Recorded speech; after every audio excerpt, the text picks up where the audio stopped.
Ang pamilya ang ating tahanang binubuo ng pagmamahal, saya, disiplina at pagkakaisa. Ito ang huhubog sa atin hanggang sa tayo'y nasa hustong gulang na.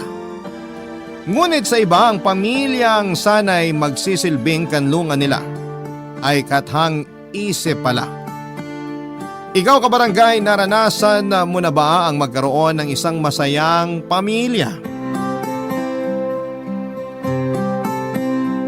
Dear Papa Dudut, isang pagbati po sa inyong lahat na nakikinig sa Barangay Love Stories ngayong araw.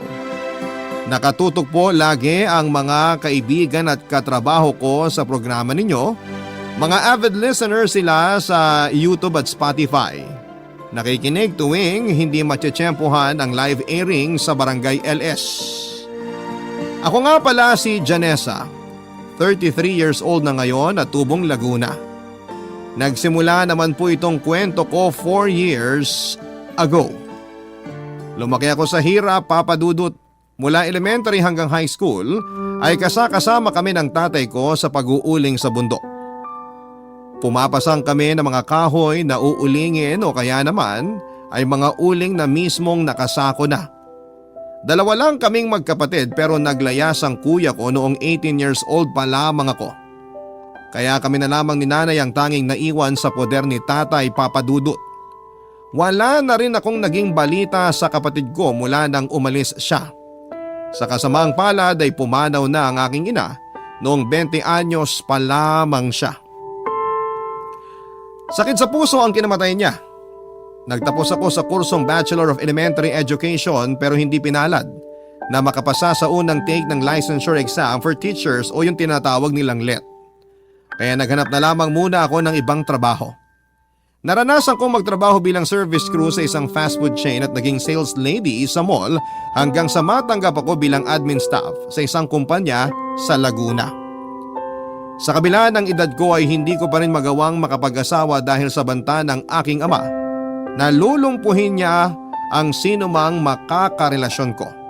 At alam ko rin na kayang-kaya nga niyang gawin yon. Naunawaan ko naman kung bakit siya naghihigpit pagdating sa akin dahil bukod sa babae ako, ay ako na lang din ang anak na kasama niya at maaasahan sa mga gastusin. 60 years old na kasi si tatay noong panahong yon at wala ring permanenteng trabaho. Nang ipagbawal na ang pag-uuling ay pa-extra na lamang siya sa kung ano-anong trabaho. Ang kaso'y hindi niya rin naman tinatagalan ang mga napapasukan niya. Nang magkaroon ako ng maayos na trabaho ay inasa na niya sa akin ang lahat-lahat. Doon na rin lumabas ang pagiging babaero at lasenggero niya, Papa Dudut. Dahil doon ay sinubukan kong mangupahan na lamang para makabukod na sa kanya. Minsan kasi nakikita ko pa mismo kung paano siya makipaglampungan sa mga babaeng inuuwi niya. Ang masakla pa, ang perang ginagamit niya ay galing sa pinaghirapan ko sa pagtatrabaho. Akala ko kapag umalis ako sa bahay ay matatahimik na ang buhay ko, Papa Dudut. Pero ganito ang nangyari.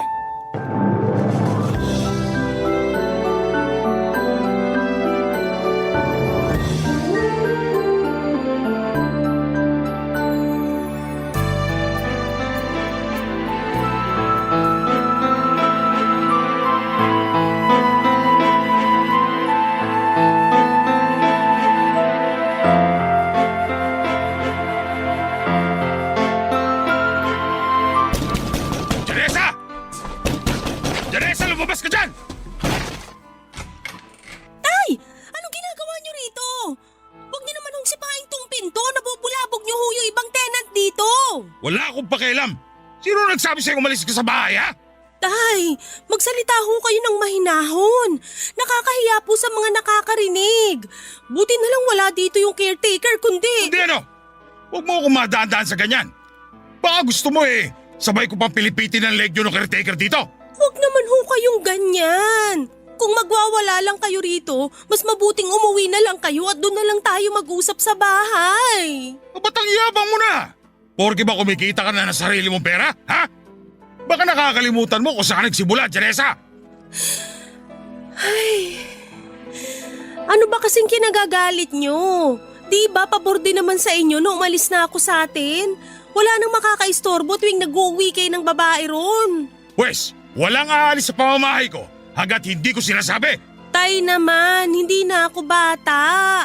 Paano ho ako magkakaroon ng sarili kong pamilya kung lagi na lang akong nakadikit sa inyo? Hindi mo kailangan ng sariling pamilya. Sa tingin mo ba may magkakagusto sa isang tulad mo? Pambahay ka lang. Pasalamat ka nga't may tumanggap sa'yo sa trabaho kahit mahina yung kokote mo. Ang sakit niya namang magsalita. Parang hindi ko kayo tatay ah. Gusto ko lang namang maranasang bumukod at mamuhay ng mag-isa. Aba nagdedesisyon ka na mag-isa? Hoy, baka nakakalimutan mo. Lahat ng desisyon mo, dadaan muna sa akin. Ako na lang ang magulang na meron ka. Kung wala ako, wala ka ngayon dyan sa kinatatayuan mo. Nagsikap din ho ako, tay. Lalo na nung kailangan ko kayo pero hindi nyo naman ako tinulungan. Isusumbat mo talaga sa akin ngayon yan? Doon ka nga sa loob! Tay, huwag niyo naman ako itulak. Kakalad ka rin kita nang mawala yung yabang mo. Aray ko! Tay, bitiwan niyo ako! Aray, nasasaktan ako, tay!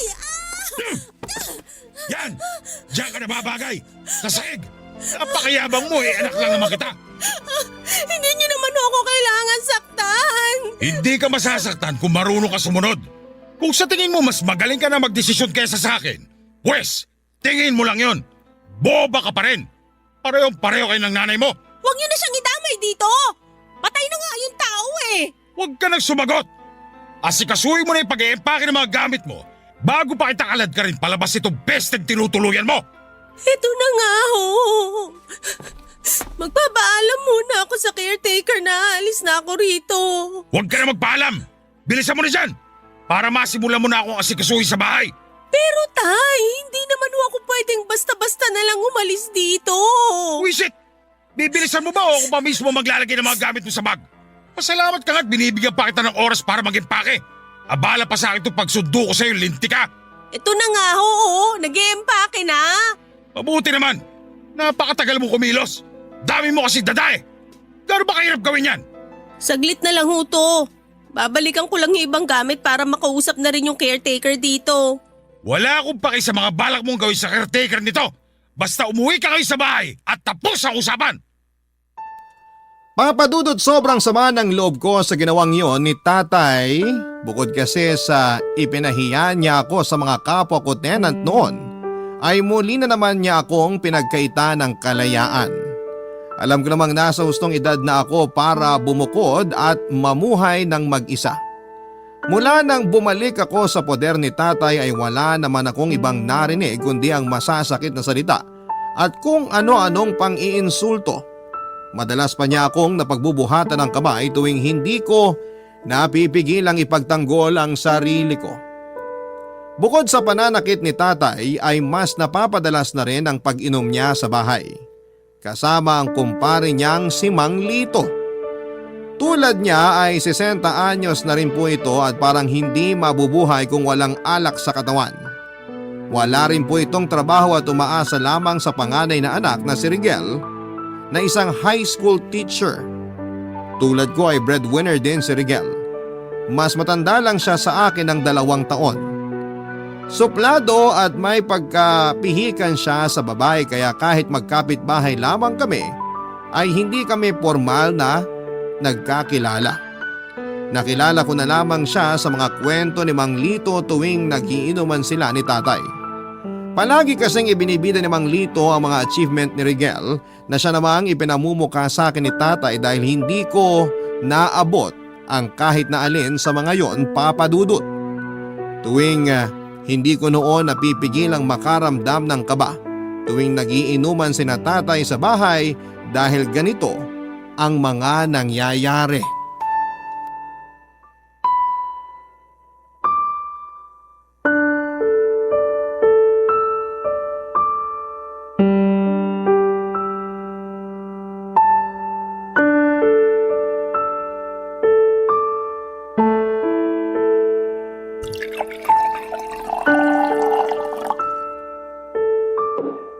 Ibang klase talaga tong lambanog dito sa atin.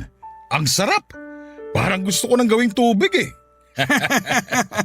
Baka ibig mong sabihin ibang klase yung sarap. Parang yung mga babae dun sa napuntahan nating KTV nung nakaraan. Konting kandong lang pinanggigigilan mo na agad. Ikaw talaga pare. Pero tama ka dun. Kung nakita mo lang sana yung inuwi ko rito nung minsan, ang puti at ang kinis. Kung yun ang asawain ko, ni hindi ko patatapuan sa lamok. Aba, syempre ako rin. Pero kung sa ganda't kinis lang din naman, di na ako lalayo. Bakit? May natitipuhan ka na ba ng taga rito sa atin? Meron pare, pero mukhang hindi pwede. Sus, anong di pwede? Hindi uso sa atin ang mga ganyang katuwag pare. Hindi mo nauunawaan pare, pero hayaan na muna natin. Pasasaan ba't makukuha ko rin siya? O siya, bahala ka. Basta kapag nakuha mo na yung babaeng yan, sa akin mo una yung kwento ha. Teka, wala na pala tayong pulutan. Utusan ko muna si Janessa. Nako, baka natutulog na yung anak mo. Sus, hindi. Walang matutulog agad hindi tayo tapos mag-iinuman dito.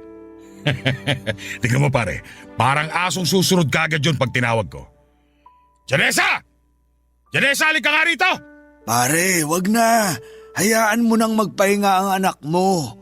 Anong oras na rin? Oh, ayan na pala. Bakit ho, Tay? Oh, bakit nakabusangot ka? Baka gusto mo paputokin ko yung uso mo. Tay, kung may iuutos kayo, iutos nyo na. Maaga pa ako sa trabaho bukas. Umayos ka ha? Huwag mo ko pinapahiya rito.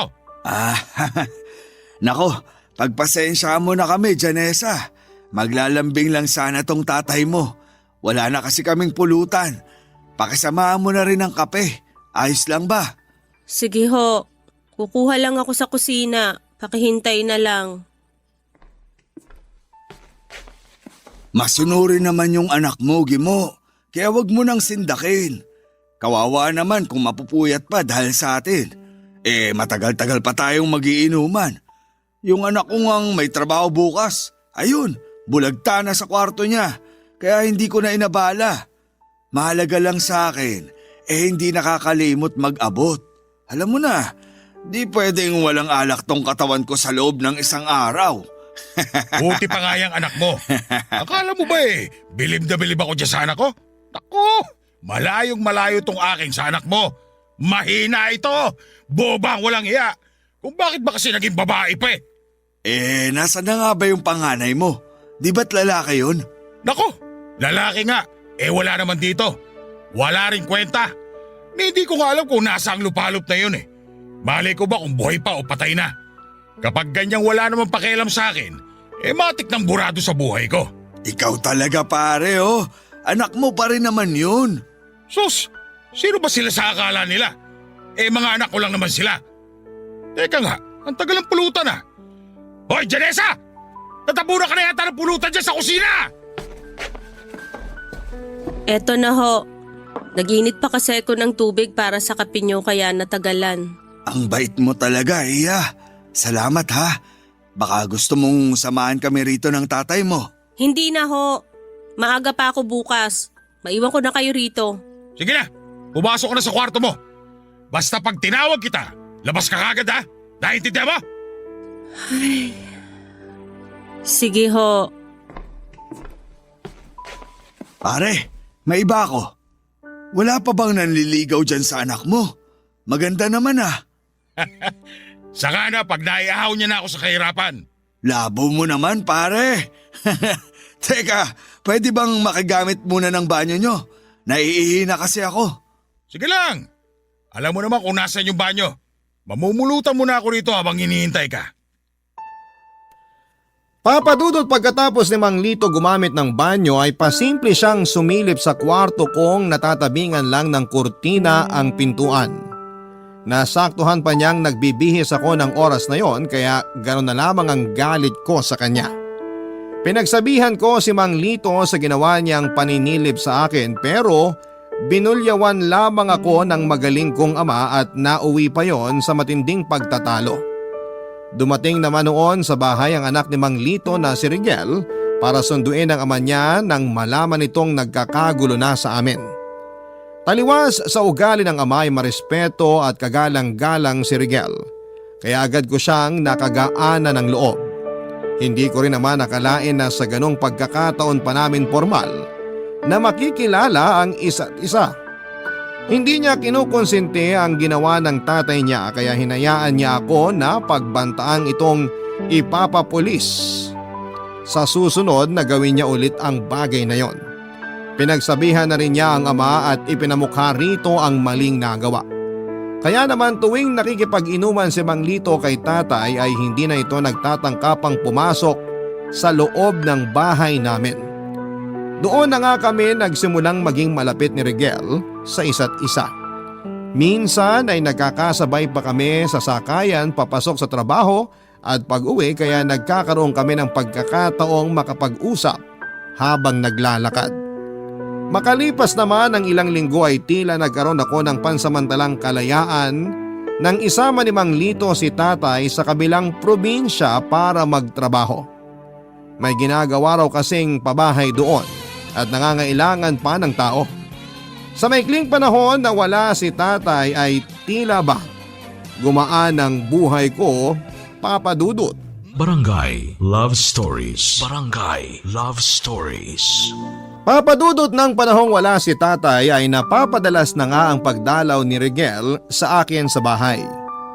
Aminado naman ako noon na unti-unti ko na rin na-appreciate ang mga effort niya para lamang mapalapit sa akin. Hindi rin naman ako gaanong kainosente para hindi ko mapuna na hindi lang pakikipagkaibigan ang intensyon niya. Nag-offer pa nga si Rigel na i-tutor ko yung isa sa mga estudyante niya para may extra income daw ako kung sakali. Tinanggap ko yon dahil kaya ko namang magturo. Si tatay lang talaga ang walang believe sa akin, Papa Dudut. Lahat kasi ng gawin ko ay inuunahan niya kaagad ng pangiinsulto. Para sa tingin ng ibang tao ay siya pa rin ang mas magaling sa lahat ng bagay. At pakiramdam ko ng panahon na yon, kahit ano pa ang marating ko sa buhay ay baliwala lang kay tatay. Hindi naman nagtagal ay unti-unti na ring nagparamdam ng intensyong manligaw si Rigel. Nabawasan na noon ang pagiging suplado niya lalo na kung ako ang kasama niya. Ganon pa man ay tutol ako sa ideyang maging kami ni Rigel. Kahit gusto ko na rin naman siya dahil sigurado akong malalagot siya sa tatay ko. Hanggang sa tuluyan na nga siyang nagtapat ng tunay niyang nararamdaman para sa akin. Pero nang gabing yon ay siya rin namang pagdating ni tatay sa bahay. Matapos ang 6 na buwang pagtatrabaho sa kabilang probinsya kasama si Mang Lito. Pero ang mas kinagulat ko ay ang nakita kong kasama niya nung umuwi sa amin si Papa Dudut.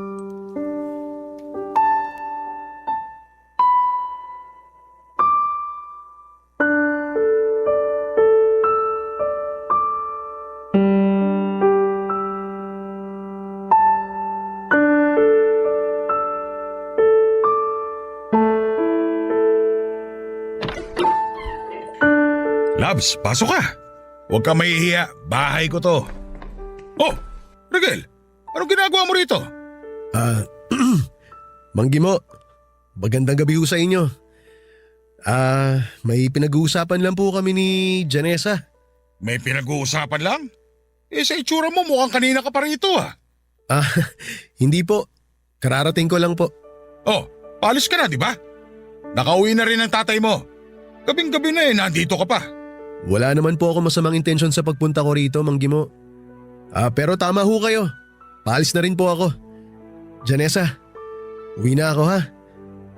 Mang Gimo, salamat o. O siya, sige. Uwi na. Rigel, salamat nga rin pala. Ingat ka. Salamat ka pa dyan. Sipain kita eh. Naliligaw ba sa'yo yun? Ho? Naku, hindi ho. Pinag-usapan lang namin yung tututuran kong estudyante niya. Dagdag income din ho yun. Tay, sino nga ho pala yung kasama niyo? Nga pala Janessa. Si Rona, lalabs ko. Dito na siya titira sa atin kaya asikasuhin mo siya ha. Labs, si Janessa, anak ko. Ikaw pala yung anak ni Gimo? May trabaho ka ba? Janessa, Hindi mo man ba sasagutin tong tita mo? Tita, lakas naman maka-thunders. Ron na lang itawag mo sa akin. Okay. Feel at home na lang. Salamat. Pero hindi mo pa sinasagot yung tanong ko. Huwag mo namang sayangin ang laway ko ha. Mukhang matagal-tagal pa naman tayo magkakasama rito. Ay, anong tanong ba? Kung may trabaho ako? Oo naman. Bakit mo natanong? Wala lang. Gusto ko lang makasiguro. Kasi ayoko magutom dito. May sinasabi ka ba? Wala. Ang sabi ko, ang sipag-sipag mo naman pala. Mukha ring responsableng anak. Magkakasundo tayo. O siya, tama na muna ang kwentuhan nyo. Maganda ka na makakain namin, Janessa. Kanina pa kami gutom sa biyahe. True. Medyo mahapdi na nga tong sikmura ako eh. Ikaw naman kasi, Labs. Mani at popcorn lang ang binili mo sa bus kanina. Sus, ikaw naman. Huwag ka na magtampo. Wala rin namang ibang mabili kanina kundi yun lang. Eh teka, ano nga ba makakain dyan, Janessa? Yun nga ho ang problema, Tay. Hindi ho ako nakapagluto kasi mag-isa lang naman ako dito kanina. Sana ho nagsabi kayo na uuwi kayo ngayon para nakapaghanda ako ng… Bobo ka talaga, no? Paano ko sasabihin wala naman ako cellphone? Tay, hindi nyo naman kailangang sumigaw. Kung alam ko lang kasing uuwi kayo, nakapaghanda sana ako ng masarap na hapunan. Kung makakahintay pa kayo, magluluto ako. Wag na! Magbukas ka na lang ng delata. Buisit! Pagod na nga kami sa biyahe, wala pang pagkain. Pero pang hinihintay mo? Pasko! Asikasuhin mo na! Opo. Ano ba yan? Dilata na nga sa amin, pati ba naman dito dilata pa rin? Kaya mo, Labs. Babawi ako sa'yo. Magluluto tayo ng pork chop bukas. Yung para sa ating dalawa lang. Yan ang gusto ko sa'yo, Labs eh. Kaya nga hindi ako nagdalawang isip na sumama sa'yo kasi alam kong hindi mo ako pababayaan. Huwag ka mag-alala. Tuwing gabi, paliligayahin kita. Yun eh, kung di tayo makakaistorbo sa anak mo. Ano ka ba, Labs? Huwag mo nga isipin yung anak ko. Sabi ko nga, di ba? Lahat ng sasabihin ko, susundin niya. Kung hindi, malilintik ka siya sa akin. Talaga lang ha, ayoko magkaproblema sa anak mo. Aalis talaga ako rito kapag may ginawa yan sa akin. Hindi mangyayari yon. Ituring mo na rin sa'yo itong bahay na to. Gawin mo lahat ang gusto mong gawin. Pagbalik ko sa trabaho, magpapadala na lang ako ng pera para may panggastos ka. At kung sakaling kulangin ka, humingi ka lang dyan kay Janessa. Papadudot unang kita ko pa lamang kay Rona ay hindi ko na siya gusto para sa tatay ko. Bukod kasi sa parang anak na siya ni tatay dahil magkaedad lamang kami, ay masyado rin siyang maarte, paawa at halata namang mukhang pera. Bago isama ni tatay sa bahay ay nagtatrabaho bilang GRO si Rona. Sa mga naku-curious sa itsura niya ay may katabaan siyang babae at masasabi ring pinagpala pagdating sa hinaharap. May malaking nunal din siya sa itaas ng kanyang labi. Bukod din sa pagiging feeling close niya ay masyado rin siyang mautos at tamad. Hindi ko nga alam kung ano ang nagustuhan ni tatay sa kanya at siya pa rin ang piniling makasama. Malayong malayo kasi sa yumao kong ina ang ugali ni Rona.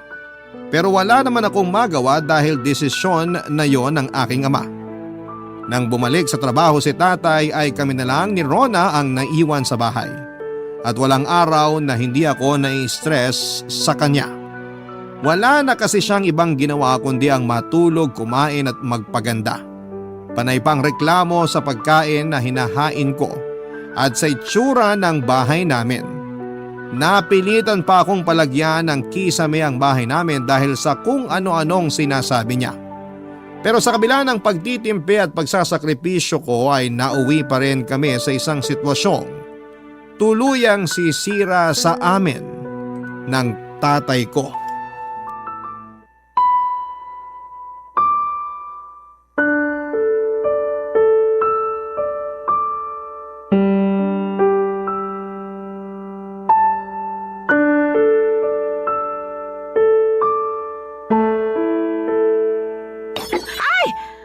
Ano na naman yan, Janessa? Buisit naman oh. Sa dinami-dami ba naman ang mababasag, yang pampaborito kong tasa? Hindi mo ko kailangan sigawan. Hindi ko naman sinasadya eh. Papalitan ko na lang. Ang sabihin mo, tanga ka lang talaga. Paghuhugas na nga lang ng mga pinagkainan, hindi mo pa magawa ng maayos? Eh kung kumikilos ka rin kaya dito sa bahay, di yung puro utos at reklamo ka dyan. Abat bastos ka! Asawa ko ng tatay mo kaya ayusin mo yung pananalita mo. Asawa? Di naman kayo kasal ah. Baka ibig mong sabihin, ibinahay. Alam mo, sa sama ng ugali mo, sobrang layo mo sa nanay ko. Baka mahiya ka na lang sa sipag nun. Di tulad mong magkakapigsa na lang sa maghapong kakaupo. Tumahimik ka ha? Kung mas gusto mo ang nanay mo, ay di magsama kayo sa sementeryo. Magkaroon ka naman sana ng hiya sa katawan, Rona.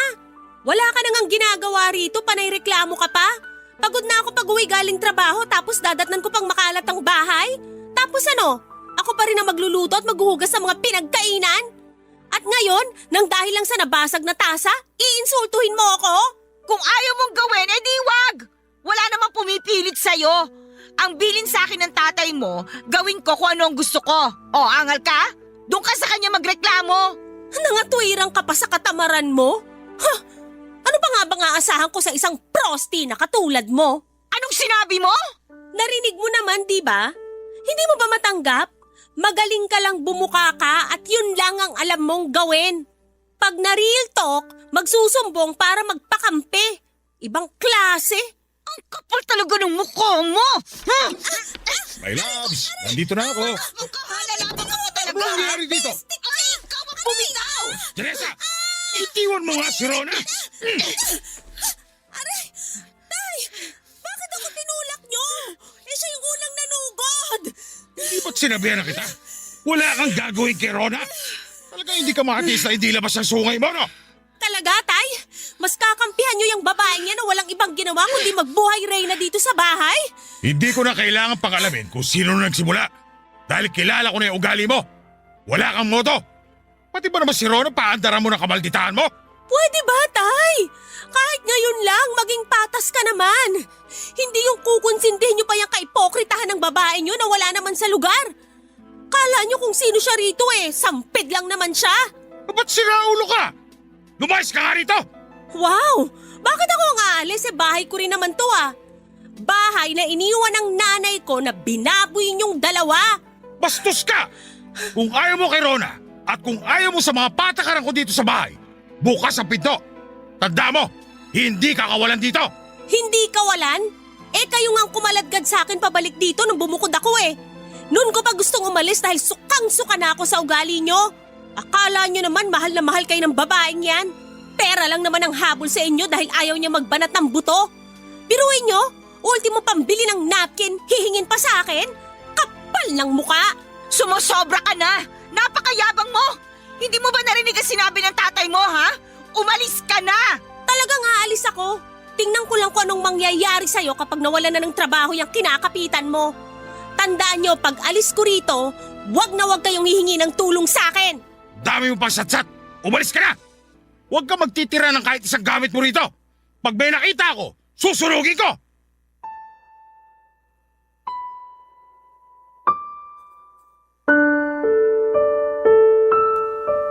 Papadudot na puno ako ng galit noong palayasin ako ni tatay na parang ligaw na pusa sa bahay na ipinundar ng nanay ko. Halos hindi ko matanggap na matapos lahat ng sakripisyo ko para sa bahay na yon, ay mababaliwala lang dahil sa isang babaeng pakawala tulad ni Rona. Hindi ko alam kung saan ako pupunta ng gabing pinalayas ako ni tatay. Halos wala na rin kasi akong kapera-pera noon dahil sa dami ng mga gastusin sa bahay mula nang tumira si Rona sa amin. Mabuti na lamang at nagmagandang loob si Rigel na doon muna ako pansamantalang makituloy sa kanila kahit noong gabing yun lamang. Siya pa mismo ang pumilit sa akin na doon na muna ako sa kanila habang naghahanap pa ako ng mauupahan. Pero pangalawang araw ko pa lamang sa kanila ay napilitan na agad akong umalis. Akala ko kasi noon ay nagbago na talaga ang tatay niyang si Mang Lito. Pero nahuli ko siyang sinisilipan ako habang nagbibihes sa kwartong ipinagamit ni Rigel sa akin. At dahil matagal-tagal pa bago ang sweldo namin, ay pinautang muna ako ni Rigel ng pangrenta. Lumipas ang mga buwan. Nawala akong komunikasyon kay tatay Papadudot hanggang sa umabot na nga ng taon. Makalipas ng 4 na taon ay nagpasya na kaming magsama ni Rigel. Nung una ay masaya kami kasi kasundo namin ang isa't isa. Pero Papa Dudut, hindi ko po akalain na darating din pala ang pagkakataon na bigla na lang magbabago ang lahat.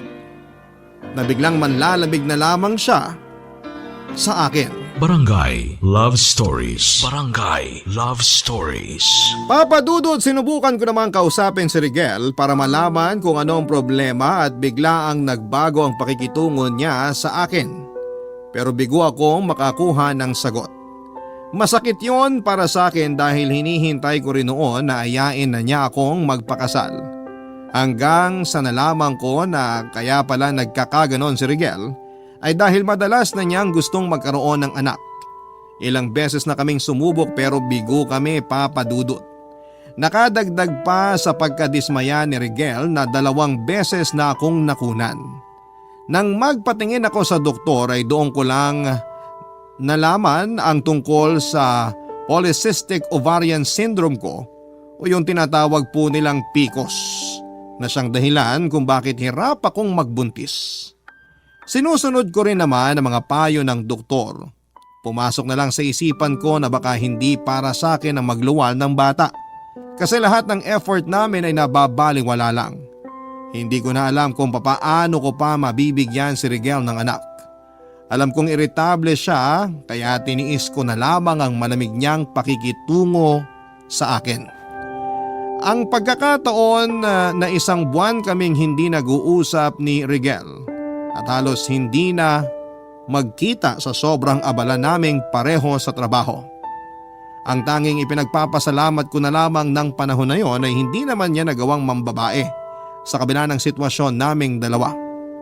Papa Dudut, matapos nga ang 4 na taon na wala akong balita kay tatay, ay nakatanggap ako ng tawag mula sa isang unknown number.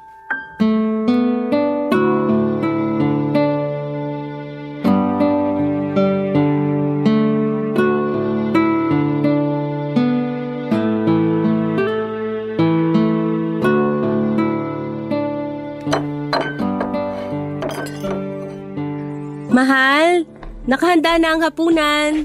Kain na tayo. Mauna ka na. May tinatapos pa akong exam para sa mga bata. Tsaka meron pa ako i-check ng mga activity mamaya. Hindi ba pwedeng kumain ka muna? Sandali lang naman to. Gugutumin ka sa pagtatrabaho. Janessa, please naman. Kung nagugutom ka na, di kumain ka. Dapat ba lagi tayong sabay? Di ka ba makakain mag-isa? Ang dami ko pang kailangan tapusin. Kaya pwede ba huwag ka nang dumagdag sa stress ko? Ay. O sige. Hindi na muna kita aabalahin. Basta kapag nagutom ka, nandito lang yung mga pagkain ha. Sabihan mo na lang ako kung gusto mong ipainit. Ay, salamat. Ay. Mag-isa na naman akong kakain. Ay, may tumatawag. Unknown number? Sino kaya to? Sagutin ko nga. Hello? Sino po to? Si Janessa ba to? Si Janessa nga to. Kung ikaw nga si Janessa, wag mo munang ibababa ah. Ako to, si Rona. Ay, kala ko naman kung sinong importante. Anong kailangan mo? Tsaka paano mo nakuha tong number ko? Eh di sa boyfriend mo, hiningi ko sa kanya na manggaling siya dito last week. Ha? Ano ka mo? Nanggaling siya dyan last week? Oo, binisita yung tatay niya. Ganun ba? Eh, bakit ka napatawag? Eh kasi yung tatay mo, nasa ospital. Kung may pakialam ka pa sa kanya, umuwi ka at puntahan mo siya. Sige na, may gagawin pa ako. Ano kaya nangyari? Paano na-ospital si tatay? Abnormal din yung Rona, di pa sinabi ko sa ospital. Wala talagang kwenta. Ay, mahal, Oh, bumisita ka pala sa tatay mo last week? Parang di mo yata nabanggit sa akin. kailangan ba? Sumaglit lang naman ako ron. Pero sana sinabi mo pa rin. Bakit pa? Sigurado naman di ka rin sasama. Ayaw mo makita si Ron at saka yung tatay mo, di ba? Tsaka sigurado ako na ayaw mo rin naman makita yung tatay ko. Alam mo naman kung bakit, di ba? Alam mo kung anong ginawa sa akin ng tatay mo kaya gusto kong dumistansya sa kanya. Ang tagal na nun, Janessa. 4 na taon na ang lumipas. Isa pa, tatay ko pa rin siya. Kaya magkikita at magkikita kayo kung sakali. Talaga ba, Rigel? Gaganyanin mo ako ngayon? Ipapaalala ko lang sa'yo na ikaw mismo ang nagsabi sa akin na lumayo sa kanya. At kahit 10 taon pa ang lumipas, hindi ko yun magagawang kalimutan. Sa tingin mo ba okay lang sa pakiramdam ko na pinagnanasaan ako ng tatay mo? Bawat pagtitig niya sa akin para niya akong hinuhubaran. Hindi ko naman sinasabing kalimutan mo na yung nangyari. Ang sa akin lang, matuto ka namang magpatawad. Nagbago na yung tao. Bigyan mo naman siya ng pagkakataon. Pati yung tatay mo. Alam kong di pa rin kayo okay ng tatay mo. Pero ayan na nga oh. Nalaman mong nasa ospital siya. Hahayaan mo na lang ba na ganon? Alam mo namang walang ibang aasahan yun. Ang dali naman para sa'yo na sabihin yan. Hindi mo kasi alam yung pakiramdam na never ka naging sapat sa tatay mo at wala ka nang ginawang tama. Halos itakwil na nga niya ako eh. Buti ka pa nga. Kahit ganun ang tatay mo, nagawa ka pa rin niyang mahalin bilang anak. Eh ako, ni minsan hindi yun pinaramdam ng tatay ko. Anak niya lang ako kapag may kailangan siya. Alam ko lahat ng pinagdadaanan mo. Ang sa akin lang, huwag ka magpalamon sa galit na nararamdaman mo para sa tatay mo. Sige, susubukan ko. Kung yan ang gusto mo. Pupuntahan ko siya pero pwede bang samahan mo ko? Ay, di ba nga sinabi ko na sa'yo? Marami akong trabaho. Kaya mo nang gawin niya mag-isa. Busy ka lang ba talaga? O sinasadya mo nang iwasan ang presensya ko? Ramdam ko, Rigel, na parang unti-unti ka nang lumalayo sa akin. At alam mo rin kung bakit. 39 na ako. Gustong gusto ko na magkaanak. Pero hindi mo naman maibigay. Ginagawa ko naman lahat Sinusunod ko lahat ng payo ng doktor. Inaalagaan ko rin ang sarili ko para magkaanak na tayo. Ang kailangan ko ngayon, suporta mo at tiwala na ipagkakaloob din yun sa atin sa tamang panahon. Bakit parang ang hirap-hirap para sa'yo na gawin yun? Sa totoo lang, ayoko nang umasa.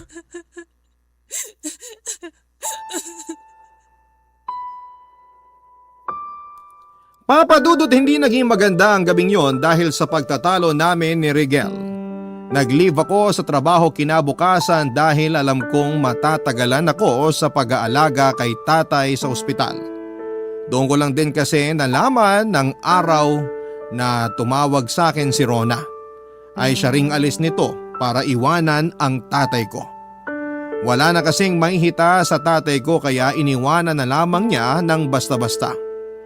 Sinabi ko yon kay tatay pero inaasahan na raw niyang mangyayari yon. Sa pagka-dismaya ko, Papa Dudut, ay ni katiting na pagsisisi sa ginawang pagpapalayas ni tatay sa akin ay hindi ko nakita sa kanya. At siya pang mayabang kahit na sa aming dalawa ay siya ang nangangailangan ng tulong. Kung hindi lang sana malaking kasalanan na basta ko na lamang siyang iwanan at pabayaan ng mag-isa sa ospital ay ginawa ko na. Pero hindi yon kaya ng konsensya ko. Gumawa ako ng paraan para makontak ang kuya kong matagal nang nahiwalay sa amin. Nahanap ko siya pero bigo rin akong makahingi ng tulong sa kanya. Successful naman ang ginawang operasyon sa kaliwang binti ni tatay na nabagsakan ng bakal sa trabaho. Nang makalabas siya sa ospital ay napilitan na akong mag-resign sa trabaho dahil wala rin namang mag-aasikaso sa kanya. Naghanap na lamang ako ng ibang mapagkakakitaan na pwedeng gawin kahit online lang. Kahit sinagot ng trabaho ni tatay ang mga bayarin sa ospital, ay malaki pa rin ang nagastos ko sa ibang pangangailangan niya. Papadudot nang mag-decide ako na alagaan si tatay at doon na muna tumira sa bahay namin ay tila nawala na rin ako ng pag-asang babalik pa sa dati ang pagsasama namin ni Rigel Papa Dudut.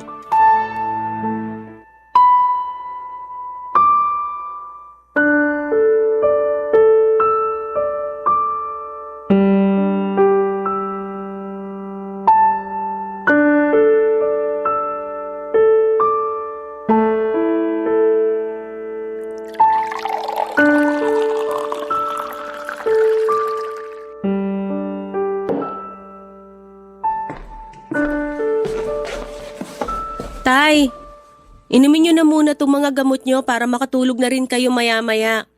Eto na rin yung tubig nyo. Dami naman yan. Hindi ba pwedeng isang gamot lang? Baka imbis na gumaling ako mas mapadali ang buhay ko niyan. Paano kayo gagaling kung di nyo iinumin lahat yan? Nireseta yan ng doktor kaya wag nang matigas ang ulo nyo. Huwag mo nga ako pinagsasabihan. Hindi porke ikaw nagbantay sa akin sa ospital, pakikinggan na kita sa lahat ng sasabihin mo. Iinumin ko lang kung alin dyan ang gusto kong inumin. Tay, pwede ho bang makinig na lang muna kayo? Kailangan nyo pa rin tong mga gamot na to. Ay, siya, akin na. May tao. Tingnan mo nga kung sino yon. Eto na po, bubuksan ko na yung pinto. Rona? Anong ginagawa mo rito? Si Rona ba yan? Abay, papasukin mo. Oh, narinig mo bang sinabi ng tatay mo? Papasukin daw ako. Tabi dyan! Aray! My loves! Labs, Bastos na to? bakit ngayon ka lang bumalik? Teka, halika nga rito. Payakap nga. Pasensya ka na. Hindi pa ako nakakatayo Naku, kawawa naman ng lalabs ko. Buti na lang talaga nakauwi ka na. Namiss kita ng sobra. Ikaw talaga. Nakakatampo ka. Hindi mo man lang ako dinalaw sa ospital nung nandun pa ako. Ngayon talaga kayo maglalampungan sa harap ko? At ikaw, Rona, anong ginagawa mo rito? Hoy, Janessa, ano ba? Hayaan niyo ako magsalita, tay. Karapatan ko to. Ang kapal kasi ng mukha ng babaeng yan Hoy! Huwag mo nga ako mapagtaas-taasan ng boses ha? Bakit hindi pwede? Iniwan mo nga lang si tatay nung na-ospital kasi ayaw mo mag-alaga Tapos ngayon babalik ka para maging palamunin uli? Sa bagay, alam mo na kasing nandito ako at meron na uling gagastos para sa inyo. Tumahimik ka na, Janessa. Ikaw ang manahimik, tay. Abusado ka ng matanda ka. Iniwan ka na nga ng babaeng yan nung wala kang silbi sa kanya tapos ngayon siya pa rin ang kakampihan mo? Makapagsalita ka dyan Iniwan mo rin naman ang tatay mo Sino ba nag-asikaso sa kanya nung wala ka? Di ba ako? Parang wala ko na iambag dito Natural lang na asikasuhin mo siya. Siya bumubuhay sa'yo Huwag kang feeling bayani sa ginawa mo, Rona. Dahil kahit bali-baliktarin mo pa ang mundo, palamunin ka lang dito. Napakayabang mo talaga! At least ako, kaya kong ipagyabang na sa kabila ng mga ginawa niyo sa akin, pinili ko pa rin maging mabuting anak. Kayo ba? Anong may pagmamalaki nyo? Yang pride nyo? Pwes, kainin nyo ngayon yung mga pride nyo na yan. Hoy, Janessa, tama na! Kayo ang tama na. Simula ngayon, wala na kayong aasahang tulong sa akin. Magbanat kayo ng buto at matuto ring magsakripisyo. Hindi yung puro kayo pasarap sa buhay. Pag alis ko sa bahay na to, wag niyo akong kokontakin ha. Sawang-sawa na ako sa inyo. Wala na akong pakialam kahit mamuti pa mga mata niyo sa gutom. Papa Dudut, sa huli ay mas pinili pa rin ni tatay si Rona. Hindi niya ako pinigilang umalis. Wala kaming imikan hanggang sa makaalis ako ng tuluyan. Ngunit sa kabila ng mga nangyari ay hindi ko naman pinagsisihan na tinulungan ko siya noong iniwan siya ni Rona. Ang mahalaga na lamang sa akin ay nagawa ko ang tungkulin ko bilang anak, kahit na hindi niya nagawang maging mabuting ama para sa akin. Bumalik ako sa tinitirhan namin ni Rigel at sinubukang ayusin ang relasyon naming dalawa, pero huli na talaga. Para akong pinagsakluban ng langit at lupa, Papa Dudut, ng tuluyan na ngang nakipaghiwalay sa akin si Rigel. Masakit yon dahil nasira lang ang pinagsamahan namin sa pagkabigo kong mabigyan siya ng anak. Pero hindi na rin ako noon naghabol sa kanya. Naghanap na lamang ako ng trabaho at doon ay tinuon ang atensyon ko. Sa pagkakataong yon ay tila nagkaroon din naman ng magandang kapalit ang mga malulungkot na pangyayari sa buhay ko. Na-promote kasi ako sa trabaho at dahil wala naman akong binubuhay ay mabilis akong nakaipon. Nagawa ko na rin makapag-travel sa mga bansang noon ay pinapangarap ko lang na mapuntahan. At isa na nga roon ang Scotland na naging malapit na rin sa puso nang makilala ko roon ng lalaking nagpasaya at pumawi sa masasakit kong mga pinagdaanan. This year lang, Papa Dudut, ay dumating na nga ang pinakamalaking blessing sa buhay ko. 8 months na po akong buntis at maayos naman ang kalagayan naming pareho ng sanggol na nasa sinapupunan ko. Konti na lang at masisilayan ko na rin ang anghel sa buhay namin ng boyfriend ko. Nagbabalak na rin kaming magpakasal next year pero sa ngayon ay inuuna na muna namin ang pagpapagawa ng bahay. Dito na rin kasi sa Pilipinas piniling tumira ng Scottish boyfriend ko. Mabait naman siya at maalaga. Ramdam ko rin na mahal niya kami ng magiging anak namin. Si Rigel naman, ang huling balita ko sa kanya ay kinasal na rin sa girlfriend niya na sumunod sa akin. Masaya na rin ako para sa kanya sa ngayon. Papa Dudut, hanggat maaari ay ayoko nang magtanim ng galit sa puso ko. Kaya pinatawad ko na rin ang tatay ko. Pero kahit napatawad ko na siya ay mas pinili ko pa rin ang buhay na malayo sa kanya. Mahalaga ay alam kong maayos naman ang kalagayan niya. Napilitan na rin kasing magtrabaho si Rona dahil wala nang bubuhay sa kanilang dalawa. Lalo na't hindi pa rin kayang magtrabaho ngayon ni tatay. Maraming salamat po sa pagbabahagi ng kwento ko, Papa Dudut. Sana po ay pagpalain kayo lagi, gayon din ang Barangay Love Stories na patuloy na nagbibigay ng pagkakataon sa aming mga kabarangay na maibahagi ang aming kwento sa #1 radio station sa bansa. Mabuhay ang Barangay LS. Ang inyong forever kapuso at kabarangay, Janessa.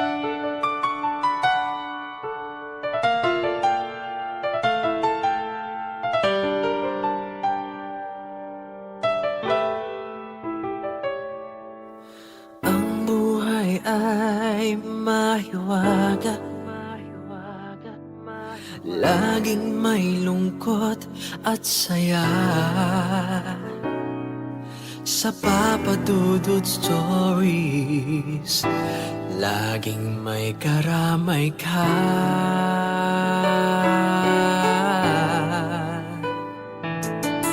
Mga problemang kay bigat, dito ay pakikinggan ka. Sa Papa Dudut Stories, kami ay iyong kasama. Dito sa Papa Dudut Stories, ikaw ay hindi nag-iisa.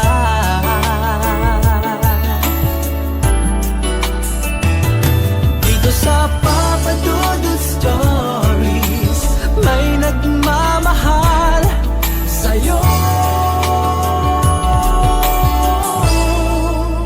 Papa Dudut Stories, Papa Dudut Stories,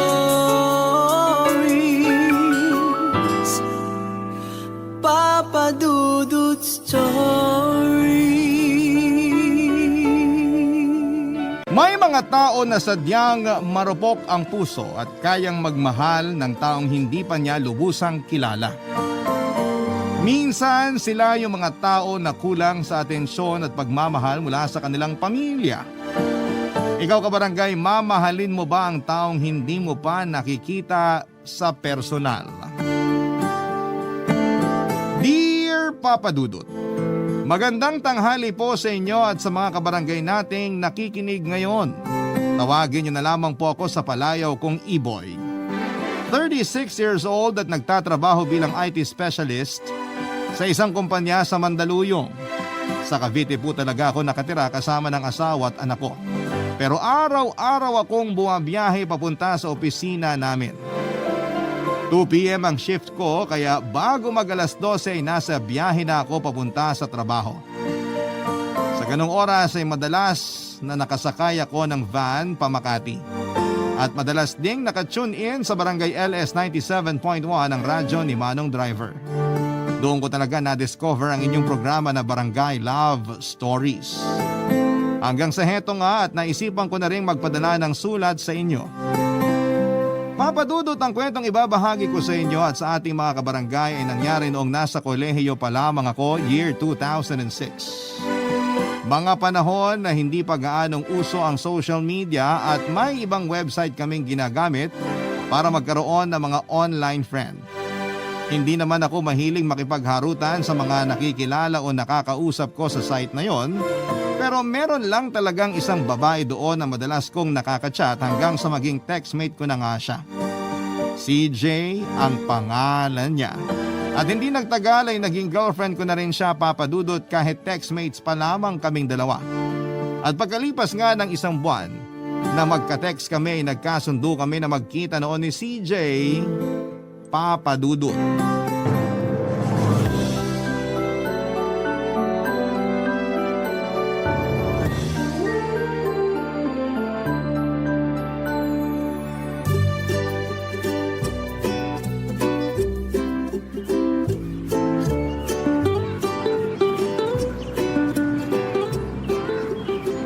Nasaan na kaya si CJ? Ang sabi niya malapit na raw siya dito sa park. I-text ko nga ulit. Hi CJ, where na you? Dito na mi sa park. Naka-red t-shirt ako at maong na pantalon. Ay, kinakabahan na ako. Sana hindi siya ma-turn off sa itsura ko.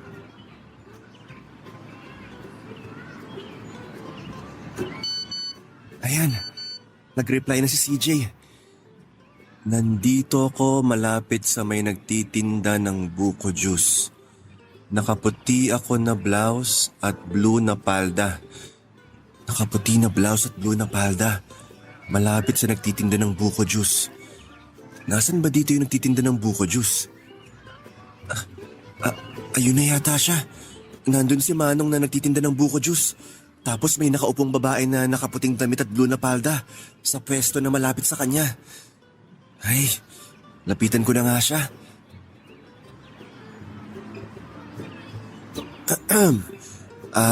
Hi CJ.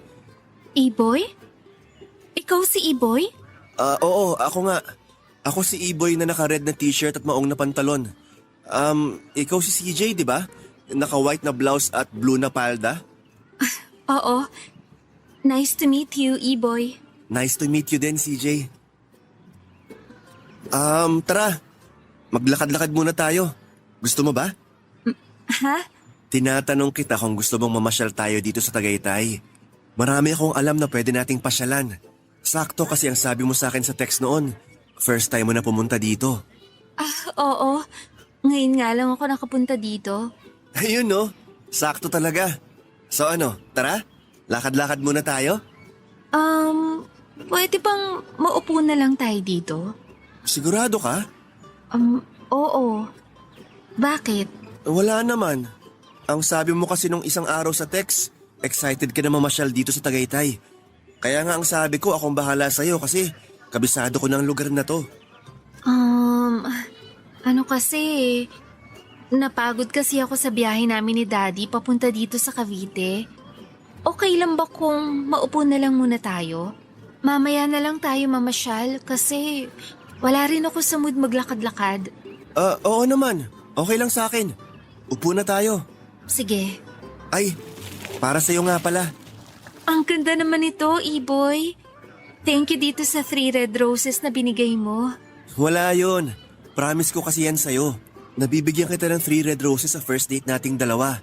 Sorry, medyo na-deform na. Kasi siniksik ko lang yan dito sa may likuran ko para maitago ko sa'yo. Okay lang, kasi ang ganda pa rin naman nila. Daddy mo palang naghatid sa'yo dito? Oo, ang sabi ko sa kanya balikan niya na lang ako after lunch. Sakto, kasi may pupuntahan din daw siya na dati niyang katrabaho. Nakatira lang din dyan sa malapit. Alam niya ba na boyfriend mo ang imi-meet mo dito sa Tagaytay? Boyfriend? Oo. Di ba boyfriend mo na ako? Sinagot mo na ako nung nakaraang buwan sa text. Oo nga pala. Hindi niya alam na may boyfriend ako pero alam niya na online friend ko ang imimit ko ngayon. Ayos lang sa kanya yon? Oo naman. May tiwala naman sa akin ng daddy ko. I see. Okay. Tahimik ka pala sa personal, no? Medyo. Sorry ha. Nahihiya pa kasi talaga ako sa'yo eh. Okay lang. Hindi mo kailangan mag-sorry. Gusto mo kumain muna tayo? Ayos lang naman. Tara. May alam ako na masarap na kainan ng lomi. Diyan lang sa malapit. Okay, sige. Papadudot, hindi ko inaasahan na ganon kaganda si CJ sa personal. Maliit lang siyang babae, pitit, maputi, chinita at makintab ang hanggang balikat niyang buhok. Para siyang artistahin talaga sa paningin ko sa sobrang ganda niya. Hindi pa rin kasi uso noon ang pagpapadala ng picture sa website kung saan ko siya unang nakachat. At dahil hindi rin ganon ka-high-tech ang cellphone na gamit namin ay wala ring option para makita namin ang itsura ng isa't isa bago ang aming first date. Yun talaga ang nakaka-excite at nakakakaba na parte. Yung wala kaming ideya sa 100% na itsura ng bawat isa. Medyo nanibago nga rin ako noon sa kanya kasi kapag magka-text kami, makulit at makwento talaga si CJ. Marami siyang kwento na tungkol sa araw-araw na pangyayari sa buhay niya. Pero sa personal ay mahiyain pala talaga siya. Pero ganun pa man ay nag-enjoy pa rin ako sa date naming dalawa. Bunso nga pala ako sa 3 magkakapatid at sa totoo lang, hindi kami close ng mga kapatid ko kasi malayo ang agwat ng edad ko sa kanilang dalawa. Magkadikit lang halos ang edad ng panganay na si kuya sa ate ko. Samantalang ako ay halos 10 taon na mas bata kesa kay ate. Ang alam ko nga ay wala ng plano sina mommy at daddy na magkaroon ng anak noon. Kumbaga pahabol na lang talaga ako kaya malayo ang naging agwat ng edad ko sa mga kapatid ko. Silang dalawa lang talaga ang close at palagi akong walang kausap sa bahay namin. Pareho nagtatrabaho sina mommy at daddy sa isang private company at pareho rin silang madalas na wala sa bahay. Lumaki ako noon na ang yaya ko lamang ang madalas na nag-aasikaso sa akin. Wala akong kausap o kabanding sa loob ng bahay namin at saka pakiramdam ko noon ay wala ring halos pakialam ang mga magulang ko sa akin. Wala naman akong sama ng loob sa kanila, sadyang yun lang talaga ang pakiramdam ko. Kasi hindi man lang nila chinecheck ang mga grade ko sa school. Kapag nanghihingi ako ng extra allowance na sinasabi ko na para sa project ko, binibigay kaagad nila sa akin kahit ang totoo ay pangbisyo ko lamang yon. At nagagawa ko talaga lahat ng gusto ko noon. Yun din siguro ang dahilan kung bakit minahal ko ng sobra ang virtual girlfriend ko na si CJ kasi siya lang ang madalas na nakakausap ko sa text, Papa Dudut.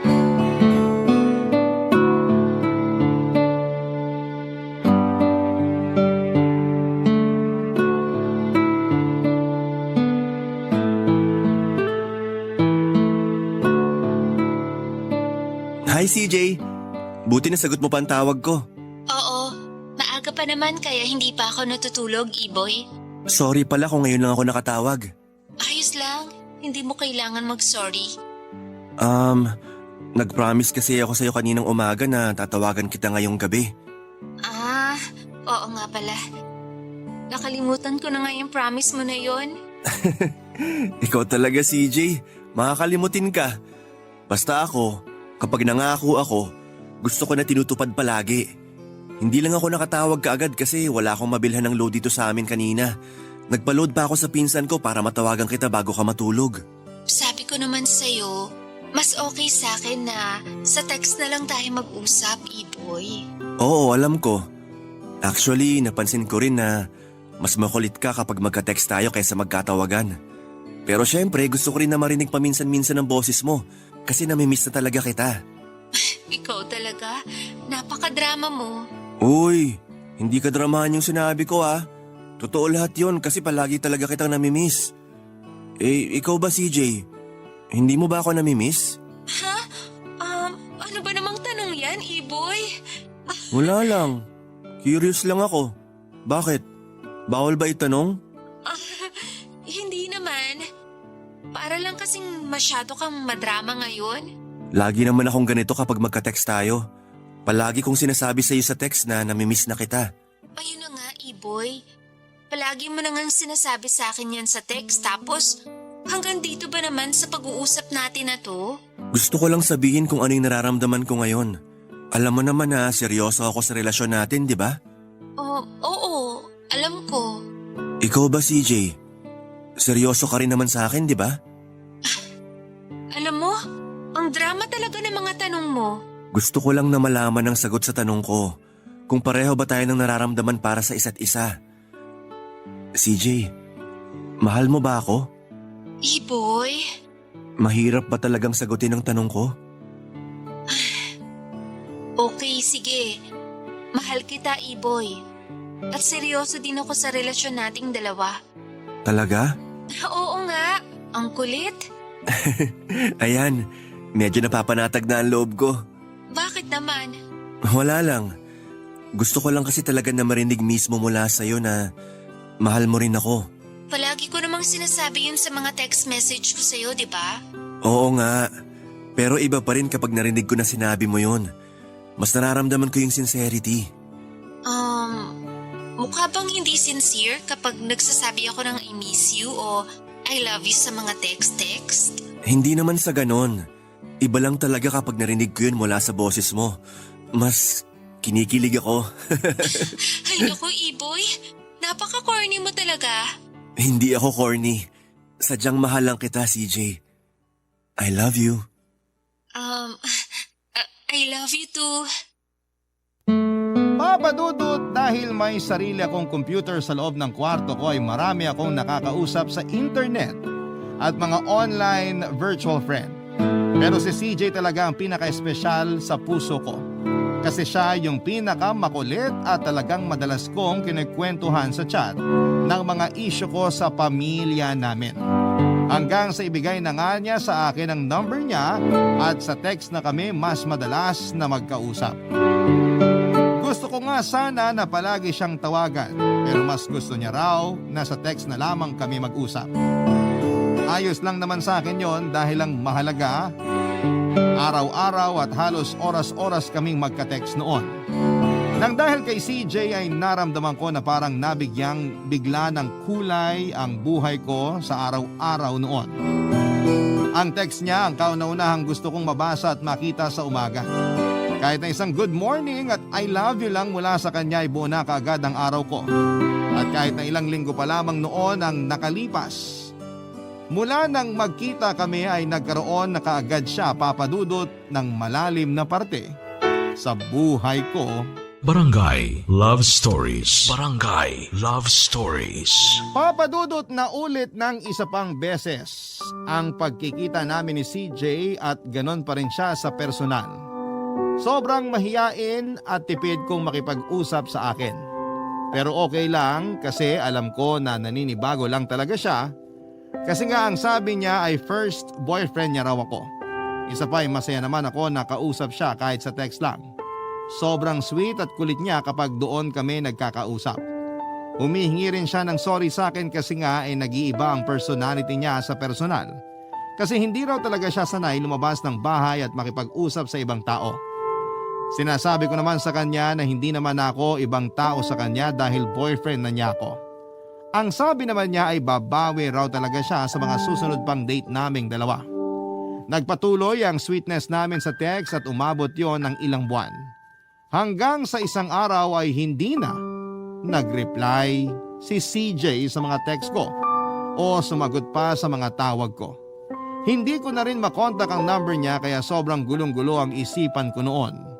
At sobra rin akong nag-alala dahil baka may masamang nangyari sa kanya. Wala naman akong kahit na isang reply na natanggap mula sa kanya at hindi ko na rin makontak ang number niya. Sa loob ng 2 linggo ay nahirapan akong kumain at matulog sa kakaisip sa kalagayan ni CJ.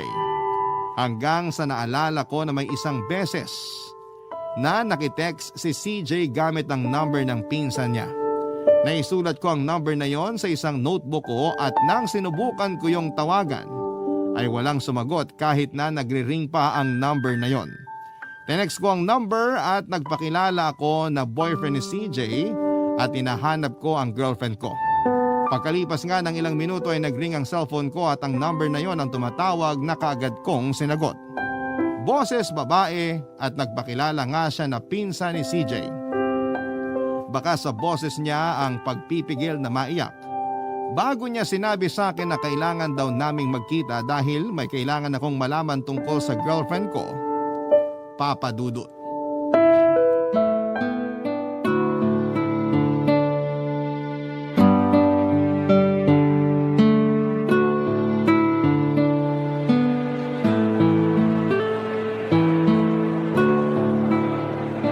Ang tagal naman ng pinsan ni CJ.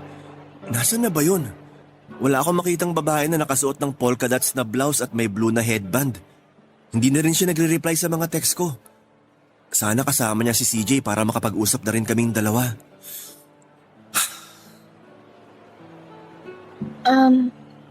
Ikaw ba si Iboy? Ako nga. Naka-polka dots ka na blouse at may blue na headband. Ikaw bang pinsan ni CJ?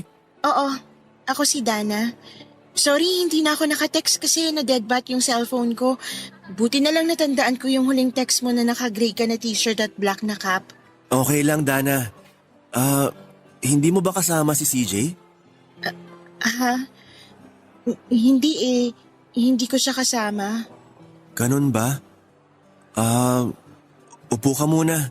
Salamat. Medyo naligaw din ako kakahanap dito sa food court kasi first time ko dito sa mall na to. Sabi ko naman sa'yo, ako na lang ang pupunta dun sa malapit na mall sa inyo eh. May nabanggit kasi si CJ sa akin sa text noon na may mall daw na halos 10 minutes lang ang layo mula sa bahay nyo. Pwede naman akong bumiyahe papuntang Valenzuela para hindi ka na nahirapan na pumunta dito sa Cavite. Ayos lang kasi sanay naman ako maligaw. Tsaka hindi naman ako nahirapan sa biyahe kasi sumabay ako sa tita ko na may kailangang puntahan dito sa Cavite. Saan siya dito sa Cavite pumunta? Sa Imus, kaya binaba niya ako malapit dito sa mall bago siya dumiretso sa pupuntahan niya. Okay. Buti may nasabayan ka pala papunta dito. Oo nga kasi medyo traffic din kanina tsaka ang init dyan sa labas. Hindi naman summer pero ang taas ng sikat ng araw. Pakiramdam ko tuloy. Lalong mangingitim ang balat ko kapag nagtagal ako maglakad dyan sa labas. Hindi ka naman masyadong maitim. Nako, kailangan mo na yata magsalamin ng mata, Iboy. Maayos pa naman ang grado ng mga mata ko. Mabuti naman kung ganun. Akala ko malabo na rin ang paningin mo eh. Dana, ano pala yung gusto mong sabihin tungkol kay CJ? Ha? Bakit hindi mo siya kasama ngayon? Galit ba siya sa akin? May nagawa ba akong mali sa kanya? Meron ba siyang hindi nagustuhan sa akin? Alam mo, sa totoo lang, handa naman ako mag-adjust basta para sa kanya. Kung ano yung hindi niya nagustuhan sa ugali ko, handa akong baguhin yun para lang kausapin niya ako ulit. Gagawin ko ang lahat para... Wala na si CJ, Iboy. Anong ibig mong sabihin? Mag-iisang linggo na mula nung mailibing siya. Teka, hindi ko maintindihan. Paanong wala na siya? Tsaka, anong libing ang sinasabi mo? May sakit sa puso si CJ. At ayaw niyang ipaalam yun sa'yo. Sobrang close talaga kami kaya alam ko ang lahat ng tungkol sa'yo. Sinabi niya sa akin na ililihim niya raw sa'yo ang tungkol sa sakit niya. Bakit niya ginawa yun? Kasi ayaw niya na mas maawa ka sa kanya kaysa mahalin mo siya. Pero maniwala ka sa akin, Iboy. Minahal ka ni CJ, minahal ka ng pinsan ko. Mula ng unang beses na magka-chat, magka-text, magkatawagan at magkita kayong dalawa, sinesure niya mga alaala niyang yun. Kasi ang sabi niya, gusto niya ikaw ang huling lalaki na mamahalin niya. Hanggang sa... Hindi na siya nagising kasi inatake siya sa puso habang natutulog. Napakadaya naman ni CJ. Bakit hindi niya sinabi sa akin ang tungkol sa sakit niya? Kasi natakot siya na kaawaan mo lang siya. Natakot siya na baka hindi mo matanggap na may malubha siyang sakit. Mahal ko si CJ. Kaya tatanggapin ko lahat ng tungkol sa kanya. Tatanggapin ko siya kahit ano pa mang sakit ang meron siya. Pero bakit ganon? Bakit napakaikli ng oras para sa aming dalawa? Bakit iniwan niya kaagad ako? Hindi niya ginusto na iwanan tayo. Lalo na ikaw. Kasi sobrang minahal ka ng pinsan ko. Ikaw lang ang una at huling lalaki na minahal ni CJ, Iboy. Papadudot, hindi ako makapaniwala sa sinabi sa akin ng pinsan ni CJ na si Dana na wala na ang pinakamamahal kong babae. Parang napakabilis ng lahat ng pangyayari noon. Ilang buwan lang kaming magka-text tapos 2 beses lang kaming nagkita pero grabe na talaga ang impact niya sa buhay ko. Para mang ilang taon na ang relasyon naming dalawa dahil sa lalim ng pagmamahal ko para sa kanya. Kaya nga hindi ko na talaga napigilan ang sarili ko na maiyak noon kasi sa totoo lang ay nagsisimula na ako noon na isama si CJ sa mga plano ko sa buhay sa hinaharap. Pinaplano ko na nga rin kung paano ko siya dadalhin sa bahay para ipakilala sa pamilya ko. Maglalakas loob na rin ako na humarap sa mga magulang niya para ipakilala ang sarili ko bilang boyfriend niya. At magpapakatino na ako para maging maayos ang sarili ko at maipagmalaki ako ni CJ sa ibang tao.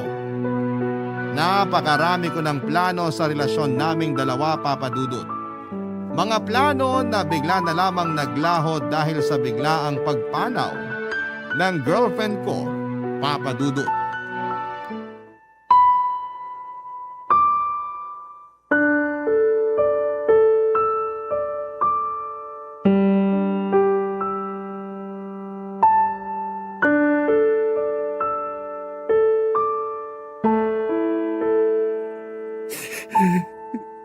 Namimiss na kita, CJ. Namimiss ko na mga text mo sa akin. Pati na ang boses mo. Miss na kita. Bakit kasi iniwan mo ako kaagad? Bakit nawala ka kaagad? Napakadaya mo talaga. Ang daya-daya mo. Matatanggap ko naman kahit ano pang sakit mo eh. Sana hinayaan mo na lang ako. Nadamayan at samahan ka. Sana sinabi mo sa akin ang totoo. Sana masinulit ko pa ang bawat oras na magkasama tayong dalawa. Mahal kita, CJ. Marami pa tayong planong gawin, di ba? Paano na yung mga pangarap natin? Paano na ako ngayong wala ka na? CJ, mahal kita. Mahal na mahal kita. Hindi ko na alam kung paano ang buhay ko nang hindi ka kasama.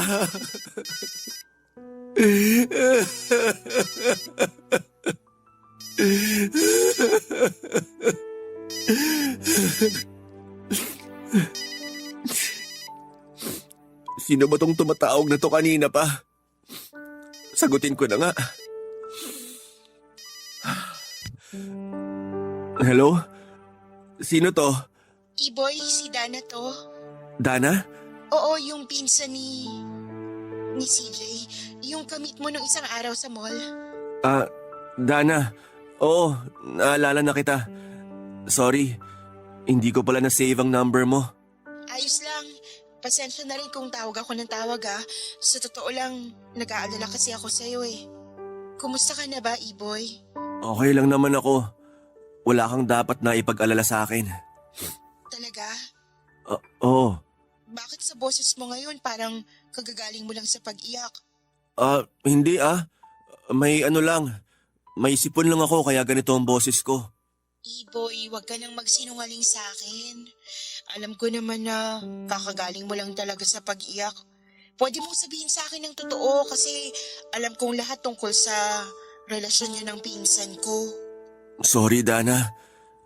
Hindi lang talaga ako sanay nang nagkakwento sa ibang tao ng tungkol sa bigat na nararamdaman ko.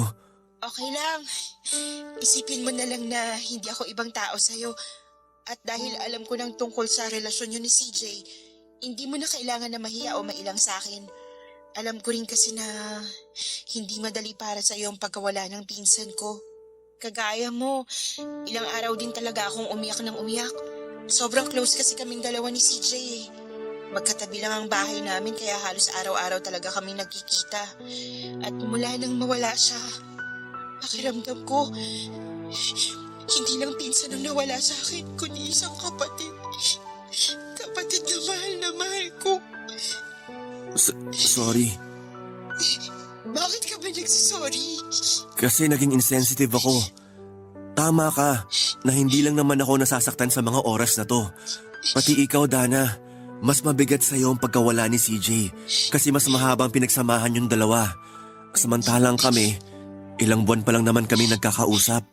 Wala naman yan sa tagal ng relasyon ni Iboy. Kahit gaano kaikli ang panahon ng pinagsamahan nyo, kung malalim naman ang naging pagmamahal nyo, malalim din ang sakit na mararamdaman mo sa oras na mawala siya. Kaya naniniwala ako na parehas lang tayo ng level ng sakit na nararamdaman ngayon. Parehas tayong nasasaktan at nagluluksa sa pagkawala ni CJ.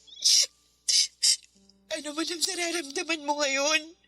Naiintindihan ko lahat yan. Naiintindihan kita. Alam ko na walang ibang makakaintindi sa atin kundi tayong dalawa lang din. Papa Dudut, pagkatapos ipaalam sa akin noon ni Danang tungkol sa pagkamatay ni CJ ay halos hindi na talaga ako nakakakain at nakakatulog ng maayos. Lalo na ng mga sumunod pang mga araw. Ilang araw nga rin akong hindi nakapasok sa school noon at wala akong ibang ginawa kung hindi ang magkulong sa kwarto ko. Siyempre walang pakialam ang mga magulang ko at mga kapatid ko sa akin kaya hindi man lang talaga nila ako tinanong o kinukumusta. Kahit pa nga hindi ako sumasabay sa pagkain sa kanila sa hapunan ay okay lang dahil ang akala nila ay madalas na nasa galaan lamang ako kahit ang totoo ay nagkukulong lamang ako sa kwarto. Si Yaya naman noon kapag tinatanong kung ayos lang ba ako ay syempre palagi kong sinasabi na ayos lamang ako. Kahit kailan ay hindi ko sinabi sa kanila ang totoong nararamdaman ko.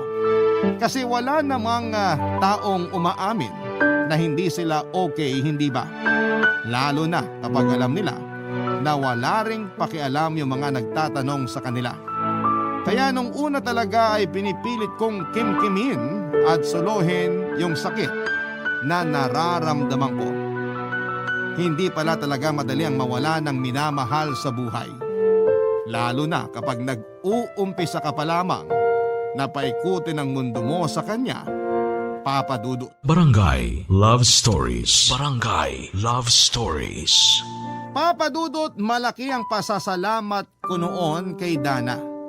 Hindi lang dahil sa mga sinabi niya sa akin, kung hindi siya ang palaging nandun para makinig sa akin at damayan ako. Nung una nga ay nahirapan din talaga ako na mag-open sa kanya ng totoong nararamdaman ko dahil sa pagkawala ng pinsan niya. Siyempre kasi lalaki ako at ayaw kong makita ng ibang tao ang kahinaan ko. Kaya pilit ko ring tinatago sa kanya ang lahat pero mabait kasi talaga si Dana at magaan siyang kausap. Magaan ang loob ko sa kanya kaya nagagawa kong sabihin sa kanya ang lahat ng bigat na nararamdaman ko.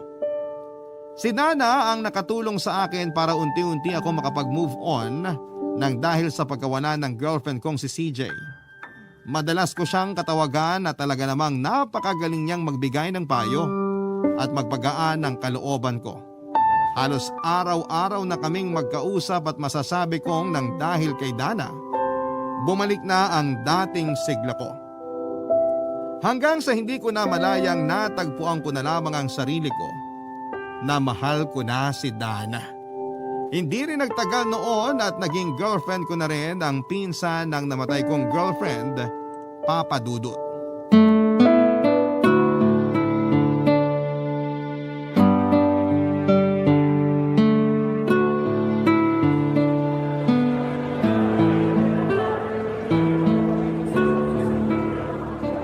Ay, grabe! Nakakapagod yung nilaro natin sa arcade, Iboy. Sobra. Pero ang saya at talagang nag-enjoy ako. Ako rin. Sobrang nag-enjoy ako kasi kasama kita. Ganon din ako. Ngayon nga lang ulit ako nakaramdam ng ganito kasaya. Kaya salamat ha. Salamat para saan? Salamat kasi naging dahilan ka ng pagngiti ko sa araw na to. Yun naman talaga ang goal ko kaya pumunta ako dito sa Cavite, Iboy. Gusto ko talaga na pagaanin ang loob mo. Masaya talaga ako kasi naramdaman ko na nag-enjoy ka kasama ako. Siyempre naman, nag-e-enjoy ako palagi nakausap ka. Lalo na ngayon nakasama kita. Pero alam mo, minsan nagigilty na ako kasi palagi ka na lang nag-e-effort para sa akin. Ikaw yung mas madalas na tumawag at mag-text sa ating dalawa. Kapag nauubusan ako ng load, pinapaloadan mo pa ako. Tapos ito, ikaw pa talagang pumunta ng Cavite para lang kitain ako. Nahihiya na tuloy ako sa'yo kasi hindi ko masabayan ang effort mo eh. Gusto ko naman yung ginagawa ko tsaka hindi naman natin kailangang magbilangan ng effort dito. Mula nung makilala kita, ang sabi ko sa sarili ko, palagi kitang pangingitiin. Alam mo, may aaminin pala ako, Dana. Ano yun? Natakot talaga ako nung una naligawan ka. Kasi baka hindi mo ako magustuhan.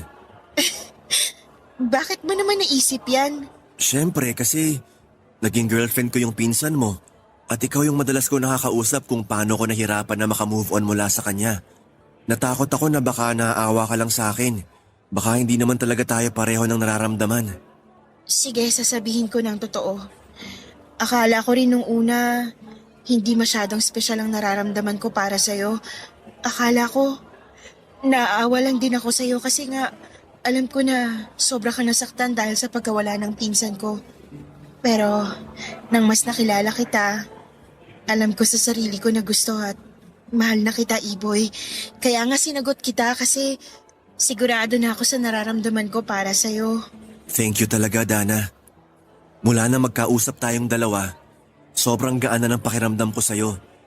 Yung feeling na para bang ang tagal na natin magkakilala kasi nasasabi ko sa'yo lahat ng problema ko. Hindi lang yung tukol sa pag-move on ko mula sa pagkawala ni CJ, kundi pati yung mga problema ko sa bahay namin. Sorry pala kung parang puro problema na lang ang kinukwento ko sa'yo ha. Ano ka ba? Ayos lang yun. Minsan nga, naiisip ko na kaya siguro tayo nagkakilala kasi kailangan mo ng isang kagaya ko. Yung makikinig ng mga rant mo sa buhay at tutulungan ka na ma-realize na hindi ka pinanganak na invisible sa mundong to. May purpose din ang existence mo, Iboy. At ang purpose nun, para mahalin din ako. Mas nagkaroon ng purpose ang buhay ko nang makilala kita. Dahil sa'yo, nararamdaman ko ng totoong nag-i-exist ako sa mundong to. Kasi nararamdaman ko na totoo ang pagmamahal mo sa akin. Nararamdaman ko na totoong tao ka na sinusuklian ng pagmamahal ko. Kaya thank you. Kasi dumating ka sa buhay ko.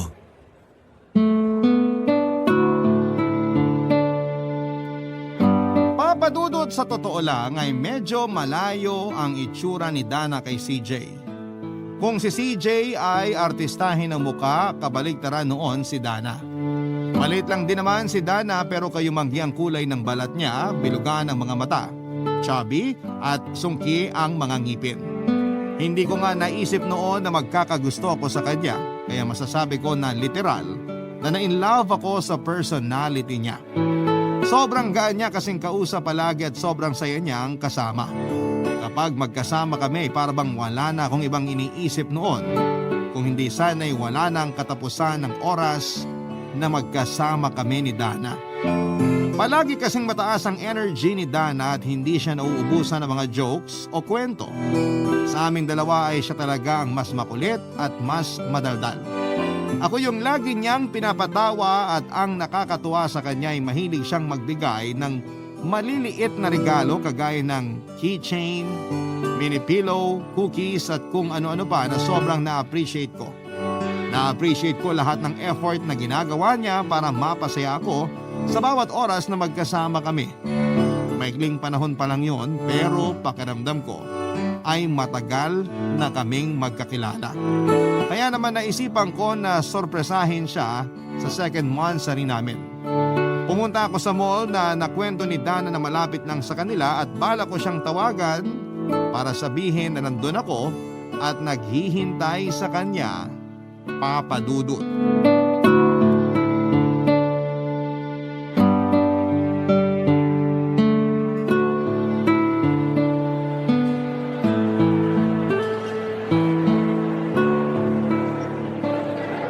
laki pala nitong mall na sinasabi ni Dana na malapit lang sa bahay nila. Saan ba dito yung food court? Nangangalay ng kamay ko sa kakahawak nitong stuffed toy na binili ko para sa kanya. Ay, sana magustuhan niya to kapag pinuntahan niya na ako dito sa mall. Tawagan ko na nga muna siya para… teka, bakit parang hawig ni CJ yung babaeng nakikita ko na nakatayo malapit sa may escalator? Ay, bumibilis tuloy bigla ang tibok ng puso ko. Kamukha kasi talaga ni CJ. Pero imposible. Magkahawig lang talaga siguro sila. Ay, lapitan ko na nga yung babae. Miss? Ay, palaka! CJ? Sorry, nagkakamali ka lang. Hindi CJ ang pangalan ko. Hindi ako pwede magkamali. Alam ko na ikaw si CJ. Pero paano nangyari to? Paano nangyari na buhay ka? Sinabi ko naman na hindi CJ ang pangalan ko. Baka kamukha ko lang ang tinutukoy mo, pero hindi talaga ako CJ, yung… sorry, medyo natagalan ako. Ang haba kasi ng pila sa… Iboy? Anong ginagawa mo dito? Hindi ba dapat na ako magtanong sa inyo ngayon? Bakit magkasama kayong dalawa? Bakit kasama mo si CJ na sinabi mo sa akin na patay na? Iboy, sorry. Hindi ko intensyon na lokohin ka. Hindi mo intensyon na lokohin ako? Pero sinabi mo sa akin na patay na si CJ? Napatay na ang girlfriend ko kahit buhay na buhay pa siya? Hindi talaga ako ang girlfriend mo, Iboy. Ano? Anong sabi mo, CJ? Hindi ako ang girlfriend mo. Si Dana yun. Paano hindi ikaw? Ikaw, CJ, yung babaeng nakilala ko sa internet. Ikaw ang palagi kong kachat nung una hanggang sa maging textmate na tayong dalawa. At ikaw rin na nakadate ko noon sa Tagaytay at sa mall na malapit sa amin. Ako yung nakipag-meet sa'yo at sumasagot kapag tumatawag ka minsan. Pero hindi talaga ako yung kausap mo palagi sa text at chat. Dana, sabihin mo na kay Iboy yung totoo. Iboy, sorry. Totoo lahat ng sinabi ni CJ. Nung una, hindi niya alam na CJ ang binigay kong pangalan sa'yo nung magka-chat at magka-text pa lang tayo hanggang sa sinabi ko na sa kanyang totoo. At nang makiusap ako sa kanya na siyang makipag-meet sa'yo, ayaw niya rin sana pero nakiusap ako ng paulit-ulit hanggang sa pumayag na rin siya. At kapag tumatawag ka, napipilitan lang din si CJ na kausapin ka para lang hindi mo mahalata na magkaibang taong na-meet at nakaka-text mo. Kaya pala palagi siya nagmamadali na tapusin ang pag-uusap namin kapag magkatawagan kami. Kasi hindi niya naman talaga gusto na kausap ako. Paano niyo nagawa sa akin to, Dana? Bakit niyo ako niloko? Ano bang kasalanan ko sa inyong dalawa? Para ganituhin niyo ako? Wala kang kasalanan. At saka, hindi ko naman gustong lokohin ka. Sadyang natakot lang talaga ako. Natakot ka saan? Natakot ako na baka hindi mo ko matanggap kasi hindi naman talaga ako kasing ganda ng pinsan kong si CJ. Alam ko kung gaano kalaki ang pagkakaiba ng itsura namin mula sa isa't isa. Alam ko na hindi ako maganda, Iboy. Pero alam mo rin na minahal kita. Kahit ano pa man ang itsura mo, Dana. Ginawa ko ang lahat para maipakita at maiparamdam yun sa'yo. Nagpupuyat ako gabi-gabi para lang makausap at makatext ka. Nakikinig ako sa lahat ng mga kwento mo kahit pagod ako mula sa paglalaro ng basketball o pagre-review. Tapos ito, may dala pa akong regalo para sa'yo. Balak na sana kitang tawagan para kitain mo ako dito sa mall na malapit sa bahay niyo ni CJ. Dahil gusto kong isurprise ka sa second monthsary natin. Pero ako pala ang mas masusurprise dito. Dana, minahal kita kasi akala ko totoo ka. Yun pala, puro kasinungalingan lang ang lahat.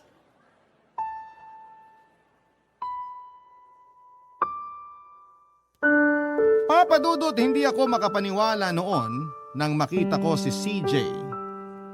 Bumilis ang tibok ng puso ko at hindi ko maintindihan kung maiiyak ba ako o kikilabutan. Kahit na 2 beses ko pa lamang na nakita at nakasama si CJ ay sigurado na kaagad ako na siya yung nakita ko sa mall. Kaya nga hindi ko na napigilan ang sarili ko na lapitan at tanungin siya noon para lang mapatunayan ko na hindi ako nananaginip ng mga oras na yon. At nang malapitan ko nga siya, nagpigil na talaga ako ng mga luha noon. Kaya nga lang papadudot kaagad na nawala ang kirot na nararamdaman ko sa dibdib ko sa biglang paglapit ni Dana. Ang babaeng tunay na pakay ko para sorpresahin ang araw na yon. Yung babaeng naging tulay para tuluyan ko na sanang makalimutan noon si CJ na inakala kong patay na. Hindi talaga ako makapaniwala sa mga nalaman ko noon. Biglang ang dami kong bagay na naalala at na-realize ng mga oras na yon. Kaya pala ibang personality ni CJ na nakaka-chat at text ko sa CJ na nakakasama ko noon sa mall at nakakausap minsan kapag tumatawag ako. Dahil hindi talaga si CJ ang nakaka-text at ka-chat ko. Kaya rin pakiramdam ko ay parang matagal ko nang kilala si Dana dahil siya talagang nakakausap ko noong umpisa pa lamang. Nanikip talaga ang dibdib ko noon at parang gusto ko nang saktan ang sarili ko para lang mabawasan ang bigat na nararamdaman ko ng mga oras na yon. Gusto kong magwala at ihagis ang mga bagay na nakikita ko sa paligid ko. Pero pinigilan ko ang sarili ko dahil ayokong gumawa ng nakakahiyang eksena. Binitawan ko na lamang ang stuffed toy at binili ko para sa taong nagparamdam sa akin noon kung gaano kasaya ang buhay. Para sa babaeng akala ko ay seryoso sa pagmamahal niya sa akin at sa relasyon naming dalawa. Hindi na ako sigurado kung sineseryoso o minahal ba talaga ako ni Dana kasi pagkatapos ng araw na yon ay sinira ko na ang SIM card ko at pinalitan ko na rin ng email address ko sa website kung saan ko nakilala ang dalawang tao na nanloko sa akin.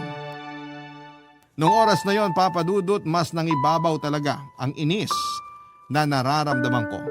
Dahil pakiramdam ko nga, niloko ako pareho nina CJ at Dana.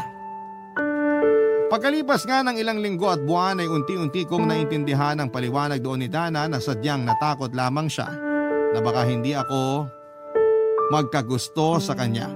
Kagaya ng nabanggit ko kanina ay malayo po ang itsura nila sa isa't isa ni CJ pero minahal ko rin naman noon si Dana dahil sa personality niya. Minahal ko siya kasi naramdaman ko mula sa kanya yung pagmamahal na hindi ko maramdaman mula sa bahay namin. Pero mas pinili ko na lamang din na kalimutan ang lahat para sa sarili kong peace of mind. Papadudot ngayon na may asawa at anak na ako ay natatawa na lamang ako kapag naaalala ko ang parte ng nakaraan ko. Natatawa ako kung paano ko iniyakan si CJ at Dana kahit parang naging laro lamang sa kanila ang feelings ko. Pero dati pa yon, noong panahon na medyo bata-bata pa talaga ako. Ngayon kasi wala na akong inis o kirot na nararamdaman dito sa dibdib ko nang dahil sa naging relasyon namin. Kasi nga siguro sa tagal na rin ang mga nangyaring yon. Tuluyan na ako nakapag-move on sa lahat ng ginawa nila sa akin. Wala na rin akong naging balita pa kina CJ at Dana pero sigurado ako na sa oras na marinig nilang i-ere itong sulat ko ngayong tanghali ay maaalala nila ang kwento naming tatlo kung saan ko sila nakilala.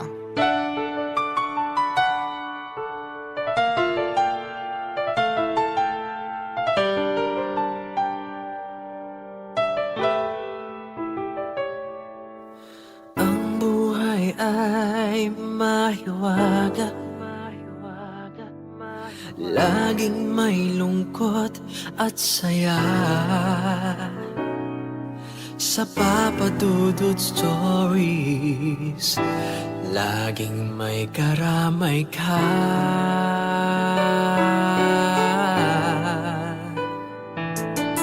Mga problemang kaibigan,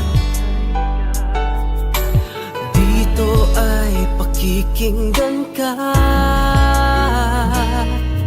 Sa Papa Dudut Stories, kami ay iyong kasama. Dito sa Papa Dudut Stories, ikaw ay hindi nag-iisa.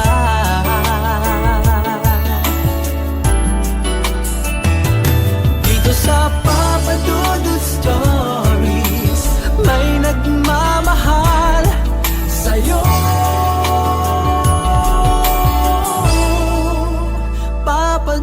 Dudut Stories. Papa Dudut Stories.